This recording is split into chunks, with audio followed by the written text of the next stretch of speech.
আসসালামু আলাইকুম।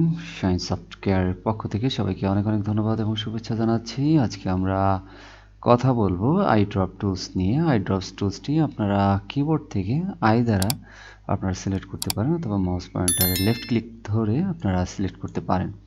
তো আমরা যদি লেফট ক্লিক চাপ দিয়ে ধরে রাখি তাহলে দেখা যাবে এখানে একটি হিডেন টুলস আছে, যেটা হচ্ছে যে কালার স্যাম্পলার টুলস। একটি হচ্ছে আই ড্রপ টুলস আর একটি হচ্ছে কালার স্যাম্পলার টুলস। এখন আমরা আই ড্রপ টুলসটি নিয়ে কাজ করব। এর আগে কিছু কথা বলার দরকার আছে আমি মনে করি। আই ড্রপস টুলসটি কেন ইউজ করবেন? আপনারা যখন মার্কেট প্লেসে কাজ করবেন কিংবা গ্রাফিক্স ডিজাইনে কাজ করবেন, তখন হয়তোবা অনেক বায়ার আছে, ক্লায়েন্ট আছে, তারা আপনাকে একটি পিকচার দিয়ে বলতে পারে আমার এই কালারগুলো আপনারা আমাদের যে ডিজাইনটি হবে এই ডিজাইনে আপনারা ইউজ করবেন। এখন সেম টু সেম কালার আসলে যদি আপনি হাতে আনতে যান তাহলে একেবারেই সম্ভব না 100% মিল করা। এর জন্য আমরা আই ড্রপটি ইউজ করে থাকি।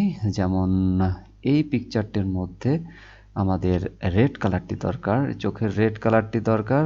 ক্লায়েন্ট বলে দিয়েছে যে আপনার এই রেড কালারটি দরকার। এই রেড কালারটি আপনি কি করবেন, লেফট ক্লিক করবেন।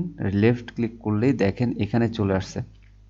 এখন আমাদের কালার স্যাম্পলগুলো রেক্ট্যাঙ্গুলার টুলস দিয়ে আমরা কি করব, আমরা আলাদা আলাদাভাবে আমরা একটি আমরা ব্রাশ টুলসটাই নিয়ে আসি তাহলে ভালো।